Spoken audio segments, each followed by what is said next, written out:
ಧನಸ್ಸು ರಾಶಿ ಮನಸ್ಸಿನ ಮೇಲೆ, ಶರೀರದ ಮೇಲೆ ತುಂಬ ಪ್ರಭಾವ ಬೀರತಕ್ಕಂತಹ ಯಾವುದೇ ಚಿಂತನೆಗಳನ್ನು ಮಾಡಬೇಡಿ. ಅಂತಹ ಯೋಚನೆಗಳು ನಿಮ್ಮ ಆರೋಗ್ಯವನ್ನು ಹಾಳು ಮಾಡ್ತಕ್ಕಂಥದ್ದಾಗತ್ತೆ.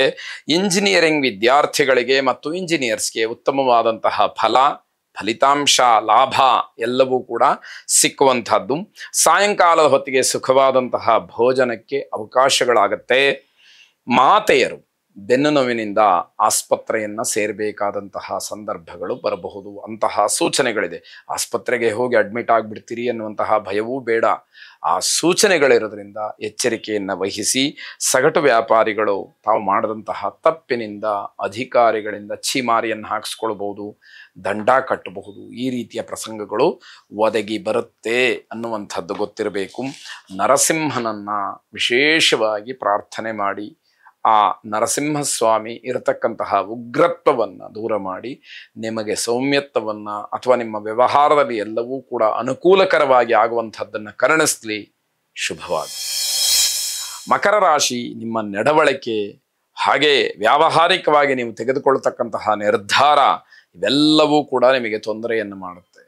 ನನ್ನ ಹತ್ರ ಹಣ ಇದೆ, ಅಧಿಕಾರ ಇದೆ ಅಂತ ಹೇಳಿ ಅಹಂಭಾವವನ್ನು ತೋರಿಸ್ತಾ ನಿಮ್ಮದೇ ಆದಂತಹ ಕೆಲವು ಕೆಟ್ಟ ನಿರ್ಧಾರಗಳನ್ನು ಏನು ಮಾಡ್ತೀರಿ ಅದು ನಿಮಗೆ ಮಾರಕವಾಗುತ್ತೆ ಅಂತ ಅರ್ಥ. ಸುಳ್ಳನ್ನು ಹೇಳಬೇಡಿ, ಸತ್ಯವನ್ನೇ ಹೇಳಿ ಜಯಶೀಲರಾಗಿ. ತಡ ಆಗಬಹುದು, ಆದರೆ ಶಾಶ್ವತವಾದಂತಹ ಜಯ ನಿಮ್ಮದಾಗತ್ತೆ. ಆ ಬಗ್ಗೆ ಒಲವಿರಬೇಕು, ಆ ಬಗ್ಗೆ ನಂಬಿಕೆ ಇರಬೇಕು ನಿಮಗೆ ಅನ್ನುವಂಥದ್ದು. ವ್ಯವಹಾರದ ವಿಚಾರಗಳನ್ನು ಮನೆಯಲ್ಲಿ ತಿಳಿಸದೇ ಇರುವಂತಹ ಕಾರಣ ಕೆಲವು ತೊಂದರೆಗಳಾಗತಕ್ಕಂತಹ ಸಾಧ್ಯತೆ, ನಷ್ಟವಾಗುವಂಥದ್ದು, ಹಣವನ್ನು ಕಳ್ಕೊಳ್ತಕ್ಕಂಥದ್ದು ಆಗಬಹುದು ಅಂತ ಅರ್ಥ. ನಿಮ್ಮ ಕೆಟ್ಟ ನಡವಳಿಕೆಗಳು ನಿಮ್ಮನ್ನು ಬಹಳವಾಗಿ ಶಿಕ್ಷಿಸುವ ಹಾಗೆ ಮಾಡುತ್ತೆ ಅಂತ ಅರ್ಥ. ಪ್ರೇಮಿಗಳಿಗೆ ಅಪಘಾತವಾಗ್ತಕ್ಕಂತಹ ಸಂದರ್ಭಗಳು ಹೆಚ್ಚಾಗಿ ಕಾಣ್ತಾ ಇದೆ. ಮಕರ ರಾಶಿಯವರಿಗೆ ಈ ದಿವಸ ಒಟ್ಟಾರೆ ಒಳ್ಳೆಯದಲ್ಲ ಅನ್ನುವಂಥದ್ದು ಸ್ಪಷ್ಟ. ಹಾಗಾಗಿ ನಮಗೇನೋ ಆಗ್ಬಿಡುತ್ತೆ ಅನ್ನೋದಕ್ಕಿಂತಲೂ ಹೆಚ್ಚಾಗಿ ನಾವು ಜಾಗರೂಕತೆಯಿಂದ ಇರಬೇಕು ಅನ್ನುವಂಥದ್ದು ಗೊತ್ತಾಗಬೇಕು. ದುರ್ಗಾ ಪರಮೇಶ್ವರಿಯನ್ನ ಪ್ರಾರ್ಥನೆ ಮಾಡಿ, ದುರ್ಗಾ ದೇವಿಗೆ ಪ್ರಿಯವಾದಂತಹ ಪದಾರ್ಥಗಳನ್ನು ಅರ್ಪಣೆ ಮಾಡಿ. ಶುಭವಾಗಿ. ಕುಂಭರಾಶಿ, ನಿಮ್ಮ ಆತ್ಮೀಯರ ಜೊತೆಯಲ್ಲಿ, ಸ್ನೇಹಿತರ ಜೊತೆಯಲ್ಲಿ ಜಗಳ ಮಾಡ್ಕೊಳ್ತಕ್ಕಂತಹ ಸಂಭವ ಇರುತ್ತೆ. ಆದರೆ ಅಂತಹ ಜಗಳ ಸಾತ್ವಿಕವಾಗಿರಲಿ, ಮತ್ತೆ ನಿಮ್ಮಲ್ಲಿ ಭಿನ್ನಾಭಿಪ್ರಾಯಗಳು ಬರದೇ ಇರೋ ಹಾಗೆ ಆಗಲಿ ಅನ್ನುವಂಥದ್ದು ನಮ್ಮ ಆಶಯ. ಏಕಾಗ್ರತೆಯಿಂದ ಮಾತ್ರ ಎಲ್ಲವನ್ನೂ ಕೂಡ ಪಡ್ಕೊಳ್ತೀರಿ, ಜಯವನ್ನು ಪಡೀತೀರಿ, ಜಯಶೀಲರಾಗ್ತೀರಿ ಅಂತಕ್ಕಂಥದ್ದು. ಮನಸ್ಸನ್ನು ಯಾವಾಗ ಅದು ಹೋದಾಗೆಲ್ಲ ಹರಿಬಿಟ್ಬಿಟ್ರೆ ನಾವು ಯಾವುದೇ ಕಾರಣಕ್ಕೂ ಕೊನೆಯನ್ನು ಮುಟ್ಲಿಕ್ಕೆ, ಗುರಿಯನ್ನು ತಲುಪೋದಕ್ಕೆ ಸಾಧ್ಯ ಆಗದೇ ಇರತಕ್ಕಂಥದ್ದಾಗತ್ತೆ. ಬಟ್ಟೆ ವ್ಯಾಪಾರಿಗಳಿಗೆ ನಷ್ಟ ಅಥವಾ ಮೋಸ ಆಗ್ತಕ್ಕಂತಹ ಸಾಧ್ಯತೆ ಹೆಚ್ಚು. ದುಂದು ವೆಚ್ಚಕ್ಕೆ ಕಡಿವಾಣವನ್ನು ಹಾಕಿ ಅನಗತ್ಯವಾದಂತಹ ಹಣವನ್ನು ಖರ್ಚು ಮಾಡೋದನ್ನು ನಿಲ್ಲಿಸಿದಾಗ ನೀವು ಒಂದಷ್ಟು ಸಂಪಾದನೆ ಮಾಡಿದಾಗತ್ತೆ, ಹಣವನ್ನು ಕೂಡಿಟ್ಟ ಹಾಗಾಗತ್ತೆ ಅನ್ನುವಂತಹ ಅರ್ಥ. ವಿದ್ಯಾರ್ಥಿಗಳು ತಮಗದಲ್ಲದೇ ಇರತಕ್ಕಂತಹ ತಪ್ಪಿಗೆ ಶಿಕ್ಷೆಯನ್ನು ಅನುಭವಿಸಬೇಕಾಗತ್ತೆ.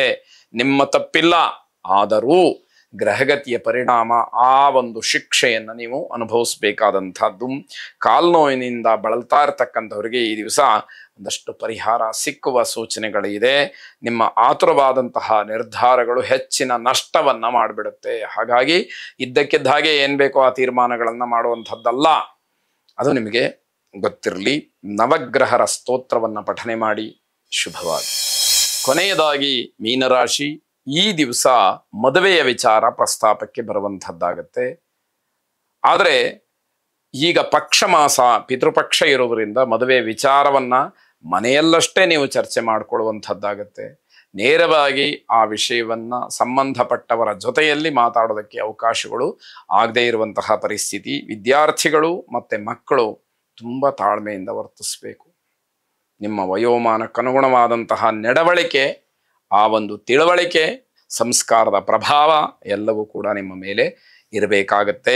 ನಿಮ್ಮ ಮನಸ್ಸಿಗೆ ಏನೋ ಒಂದು ರೀತಿಯ ನೋವು ಉಂಟಾಗ್ತಕ್ಕಂತಹ ಸಂದರ್ಭಗಳು ಹೆಚ್ಚಾಗಿರುತ್ತೆ.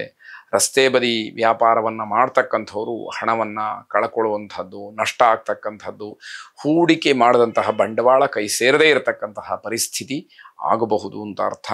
ಚಿತ್ರರಂಗದಲ್ಲಿ ಕೆಲಸ ಮಾಡ್ತಕ್ಕಂಥವ್ರಿಗೆ ಬಹಳ ಶುಭವಾದಂತಹ ದಿವಸ ಇದು. ಸರ್ಕಾರಿ ಕೆಲಸದಲ್ಲಿ ಜಯ ಸಿಕ್ಕುವಂಥದ್ದಿದೆ. ಜೊತೆಗೆ ನಿಮ್ಮ ಮನಸ್ಸಿನ ಅನಿಸಿಕೆ ಏನಿದೆ ಅದಕ್ಕೆ ಪೂರಕವಾದಂತಹ ವ್ಯವಸ್ಥೆ ಆಗುವಂಥದ್ದಿದೆ. ಸ್ವಲ್ಪ ವಿರಾಮವನ್ನು ಪಡೆಯೋದ್ರಿಂದ ಆರೋಗ್ಯದಲ್ಲಿ ಸುಧಾರಣೆ ಆಗುವಂಥದ್ದು. ಈಶ್ವರನನ್ನು ವಿಶೇಷವಾಗಿ ಆರಾಧನೆ ಮಾಡಿ, ಪ್ರಾರ್ಥನೆ ಮಾಡಿ. ಶುಭವಾಗಿ.